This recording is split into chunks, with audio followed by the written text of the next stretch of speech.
Welcome back to my channel Kavya daily diaries. అందరూ బాగున్నారా? మీరందరూ చాలా బాగున్నారని అనుకుంటున్నాను. మీరు ఎలా ఉన్నారనేది నాకైతే కామెంట్ సెక్షన్లో కామెంట్ చేసేయండి. మేమైతే చాలా బాగున్నాము. ఇది వచ్చేసి మా మినీ గార్డెన్ అనమాట.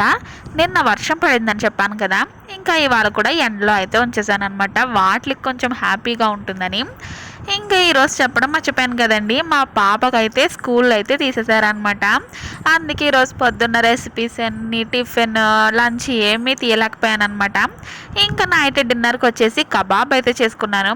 ఆ రెసిపీ అయితే మీకు చూపించేస్తున్నాను. లాస్ట్ వరకు చూడండి, వీడియోని ఎక్కడ స్కిప్ చేయకండి. వ్లాగ్ అయితే చాలా బాగుంటుందన్నమాట. ఇంకా మన వీడియోలోకి వెళ్ళిపోదామా. మా పాప అయితే స్కూల్కి వెళ్ళి వచ్చేసింది. ఈ స్మైలీ అనేది ఇచ్చారంట, అదైతే చూపించి నవ్వేసుకుంటుంది. చూడండి, ఫస్ట్ డే స్కూల్ ఎలా ఉంది అంటే, సూపర్ ఉందమ్మా, కొత్త ఫ్రెండ్స్ వచ్చారు అని చెప్పేసి అంటుందన్నమాట. తన బ్యాగ్ అదండి, తను ప్లే గ్రూప్లో అనేది ఫస్ట్లో జాయిన్ అయింది లాస్ట్ ఇయర్. ఇంక ఇప్పుడు వచ్చేసి నర్సరీ అనమాట. చూసారా ఎలా ఫోజులు ఇస్తుందో ఫోన్కి. ఇంకా మా పాపకు తినిపించేసి అన్నీ చేశాక తనైతే పడుకొని లేచింది. ఇంకా పడుకొని లేచేటప్పటికి అన్నీ క్లీన్ చేసుకోవాలి కదా, నేనైతే బెడ్ అనేది అంతా క్లీన్ చేసేస్తున్నాను అనమాట. ఇంకా తను లేచి బయట వాళ్ళ తాతయ్య దగ్గరికి వెళ్ళింది అనమాట, ఇంకా ఆడుకోవడానికి. నేనైతే ఇవన్నీ క్లీన్ చేసేసుకుంటున్నాను, మళ్ళీ తను వచ్చిందంటే అవ్వదన్నమాట. పనులు అనేవి అప్పటికప్పుడే చేసేసుకుంటానండి, ఎందుకంటే తర్వాత ఏమైతే చేసుకొని వస్తుందో తెలియదో, లేదంటే మా హస్బెండ్ తొందరగా చేసిన అవ్వదనమాట. ఇప్పుడైతే తనైతే ఆడుకోవడానికి కిందకైతే తీసుకెళ్ళాలి కదా, దాని గురించి అయితే ముందే సర్దేసుకుంటున్నాను. మళ్ళీ వచ్చాక డిన్నర్ ప్రిపరేషన్ అన్నీ ఇవన్నీ ఉంటాయి కదా, కుదరదండి. ఇంకా బెడ్ అయితే ఈ విధంగా నేను పెట్టేసుకుంటాను. ఇంకా తనైతే కిందకు వచ్చేసింది. వర్షం వచ్చిందనమాట, ఇక్కడ ఇసుక అంతా అణిగిపోయింది. ఇంకా తడి ఇసుకతోనే కేకులు అనేవి చేసుకుంది. ఇంకా మా హస్బెండ్ అయితే వచ్చేసారనమాట. ఇంకా హడావుడిగా టీ అయితే పెట్టేస్తున్నాను, ఎందుకంటే చికెన్ తెచ్చారండి కబాబ్ చేయమని.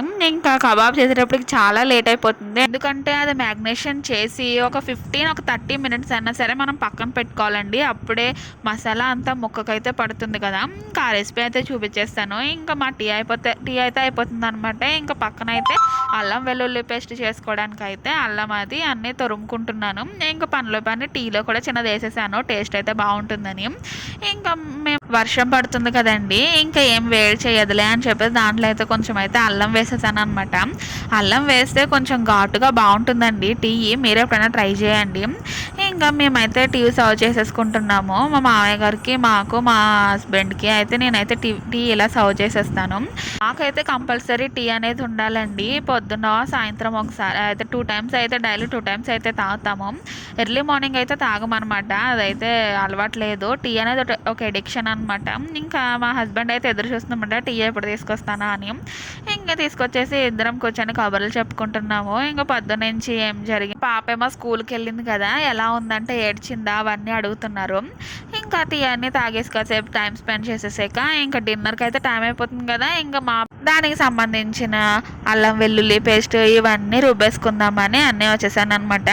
ఇక అయితే లివర్ అనమాట, కొంచెం పెద్దగా ఉంటుంది కదా, అది అలాగే ఇచ్చేసాడు కట్ చేయకుండా. ఇంకా అదైతే చిన్నగా కట్ చేసుకుంటున్నాను. నాకు అదే కడుక్కోవాలండి చికెన్ అనేది, ఆ రెడ్ కలర్ వాటర్ పోయేంత వరకు కడుక్కోవాలి. దాంట్లో చిన్న చిన్న ఏమన్నా ఉంటాయి బ్లడ్ లైక్ అలాగా, అది కూడా నీట్గా క్లీన్ చేసేసుకొని కడిగేసుకుంటాను.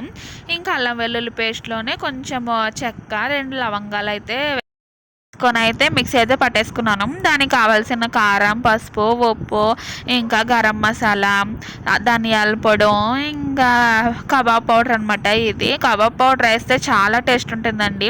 మనము దానికి బదులు ఒక్కొక్కసారి కబాబ్ పౌడర్ ఇంట్లో లేదనుకోండి, మనం ఏం చేయాలంటే ఇది కార్న్ఫ్లోర్ ఉంటుంది కదా, కార్న్ఫ్లోర్ కలుపుకోవచ్చు. కొంచెం బియ్యం పిండి వేసుకుంటే క్రిస్పీగా వస్తాయి అనమాట. దాంతోపాటు ఒకవేళ కార్న్ఫ్లోర్ కూడా లేదనుకోండి మన ఇంట్లో, అప్పుడు శనగపిండి ఉంటుంది కదా, ఖచ్చితంగా ఎవరింట్లోనైనా శనగపిండి అనేది ఖచ్చితంగా ఉంటుంది. అదైతే 1 స్పూన్ 2 స్పూన్స్ వేసుకొని, కొంచెం బియ్యం పిండి వేసుకొని, ఉప్పు, పసుపు, కారము, ధనియాల పొడి, జీలకర్ర, గరం మసాలా వేసుకుంటే అదైతే టేస్ట్ ఇంకా బాగుంటుంది అనమాట. పకోడీలా ఉంటుంది అనమాట సేమ్. ఎక్కువ వేసుకోకూడదండి, మళ్ళీ 2 స్పూన్స్ మాత్రమే వేసుకోవాలి శనగపిండి. ఇంకా కార్న్ఫ్లోర్ వచ్చేసి 3 స్పూన్ 4 స్పూన్స్ వేసుకున్నా సరే బాగుంటుంది. కార్న్ఫ్లోర్ వేసుకుంటే ఏమంటే కోటింగ్ అనేది పోదనమాట, ఇంకా మొక్క అనేది గట్టిగా అలాగే ఉంటుంది. నేనైతే ఇలా వేసుకుంటాను. ఇంకా అల్లం వెల్లుల్లి పేస్టు, గుడ్డు అయితే ఎలా అంటే మనం వైట్ మాత్రమే వేసుకోవాలండి. మళ్ళీ ఎక్స్ట్రాగా ఎల్లో మాత్రం అస్సలు రానివ్వకండి, ఎందుకంటే బాగోదనమాట. ఇంకా ముద్ద ముద్దగా అయిపోతుంది. ఇదైతే క్రిస్పీగా వస్తుంది అనమాట వైట్ ఒకటే వేసుకుంటే. ఇంకా బాగా మిక్స్ చేసుకోవాలన్నమాట. ఎంత బాగా అంటే ఆ మసాలా అంతా ఆ మొక్కకు పట్టేలాగా బాగా నలుపుకుంటూ మిక్స్ చేసుకోవాలి. ఇంకా అదంతా అయిపోయాక అది మ్యాగ్నేషన్కి పెట్టేశాను కదా, ఇంకా రైస్ అయితే పెట్టేసుకుంటున్నానండి. టైం అయితే చాలా అయిపోయింది, 8:30 దగ్గర అయింది. ఇంకా రైస్ అయితే పెట్టేసుకున్నాను తర్వాత అయితే నేను నిమ్మకాయ రసము, కరివేపాకు ఇవన్నీ ఈ టైంలో వేసుకుంటాను అనమాట. ఎప్పుడంటే మనం ఫ్రై అయితే పెట్టుకుంటామో, బాణీ పెట్టుకొని ఆయిల్ పెట్టుకుంటాం కదండి, దాని ముందైతే నేను ఇవన్నీ వేసుకుంటాను అనమాట. ఫస్టే నానబెట్టేటప్పుడు అయితే వేసుకోను, లాస్ట్లోనే వేసుకుంటాను.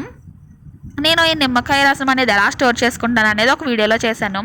ఏమీ లేదండి, ముందుగా మనం నిమ్మకాయలు స్టోర్ నుంచి ఎక్కువ తెచ్చుకున్నాం అనుకోండి, వాటిని కట్ చేసేసుకొని కొన్ని మగ్గిపోయినట్టు అలా ఉంటాయి కదా, అవైతే కట్ చేసేసుకొని ఒక గాజు గ్లాసులో వేసుకొని ఫ్రిడ్జ్లో స్టోర్ చేసుకున్నాం అనుకోండి, మనకు అవి 1 మంత్ 2 మంత్ వరకు చాలా ఉపయోగపడుతుంది అనమాట. ఇలాంటి టైంలో మనం మసాలా కలుపుకునే టైంలో నిమ్మకాయలు లేవు అని ఫీల్ అవసరం లేకుండా ఇలాంటిది ఒకటి చేసుకొని ఈ ఫ్రిడ్జ్లో అన్న పెట్టేసుకున్నాం అనుకోండి, మనకు ఎప్పుడైనా ఉపయోగపడుతుంది. నేనైతే ఆ విధంగానే చేస్తాను. మా అమ్మ వాళ్ళకైతే చెట్టు ఉందన్నమాట. ఇంకా మా ఇంట్లో అయితే స్టాక్ అయితే ఉంటుంది నిమ్మకాయ రసము. ఇంకా బాగా ఫుల్గా హీట్ అయ్యే వరకు వెయిట్ చేసి అప్పటి వరకు నేను కలుపుతూనే ఉంటానండి. ఎంత బాగా కలుపుకుంటే అంత టేస్ట్ బాగుంటుంది అనమాట. ఉప్పు అది అన్నీ బాగా పడతాయి. నేనైతే చాలా ఎక్కువ కలుపుతానండి. చూడండి, మీరు కూడా అలాగే ట్రై చేయండి. కబాబ్ పౌడర్ అయితే చాలా బాగుంటుంది. ఇక్కడ కబాబ్ పౌడర్ అని బాగా దొరుకుతుంది అనమాట. మన సైడ్ అయితే ఆచి కబాబ్ పౌడర్ అలా దొరుకుతుంది, నార్మల్ దొరకదు. ఇదైతే నార్మల్ది, టేస్ట్ అయితే చాలా బాగుంటుంది. ఆచిది అయితే కొంచెం గరం మసాలా కూడా కలిపేస్తాడు దాంట్లో, అదంతా నాకు టేస్ట్ అనిపించదు. ఇదైతే చాలా బాగుంటుంది. ఇంకా నూనె అంతా ఫుల్గా వేడెక్కిన తర్వాతనే మనం ముక్కలనే వేసుకోవాలి, అప్పుడైతేనే జ్యూసీగా ఉంటాయి అనమాట పీసెస్ అనేవి. ఇంకా మా కబాబ్ అయితే రెడీ అయిపోయిందండి. చూసారా, నేను కలర్ కూడా వేయలేదు. స్ట్రక్చర్ చూసారా, కలర్ చూసారా ఎంత బాగా వచ్చిందో. నేను అసలు కలర్ అసలు వేయలేదు, మీకు ఏం చూపించానో అవైతేనే వేసానండి. ఎక్స్ట్రాగా నేనైతే ఏమీ వేయలేదు. మా కారం అనేది నేను ఇంట్లోనే ఆడించుకుంటాను, ప్రత్యేకంగా షాపులో ఏం తెచ్చి ప్యాకెట్లు అయితే వాడను. కానీ కలర్ అయితే చాలా బాగా వస్తుందండి కబాబ్. చూసారా, ఇంకా సెకండ్ వాయి కూడా వేసేస్తున్నాను అనమాట. వేడివేడిగా ఆయిల్ ఉన్నప్పుడే వేయాలండి. మనం సిమ్లో పెట్టుకొని వేసుకుంటే కబాబ్ అనేది అంతా టేస్టీగా ఉండదు అనమాట. ఇంకా ఫుల్గా హీట్ ఎక్కాలన్నమాట. ఇప్పుడు మనం కూరలు వేసుకునేటప్పుడు ఎంత అయితే వేడి చేసుకొని వేసుకుంటామో అలాగే వేసుకోవాలన్నమాట. కబాబ్ కూడా అంతేనండి, ఎందుకంటే మొక్కకి జ్యూసీగా ఉండేటట్టు చూసుకోవాలన్నమాట. మనం తినేటప్పుడు గట్టిగా ఉంటే తినలేము, పిల్లలు కూడా తినలేరు, ముసలి వాళ్ళు ఎవరైనా ఉంటే కొంచెం గట్టిగా నమలలేరు కదా. ఇలా చేసుకుంటే చాలా జ్యూసీగా ఉంటుందన్నమాట. ఇలా కలుపుతూ ఉండాలండి, ఎందుకంటే అడుగు అంటుకుంటూ ఉంటుంది అనమాట. అంటే ఎక్కువ ఆయిల్ వేసుకుంటే అడుగు అంటదు. కొంతమంది డీప్ ఫ్రై వద్దు అని చెప్పేసి తక్కువ ఆయిల్లో వేసుకొని చేసుకుంటారు కదా, వాళ్ళైతే కొంచెం కలుపుతూ ఉండాలన్నమాట. ఆ పొడుం కూడా వేస్ట్ అవ్వదండి.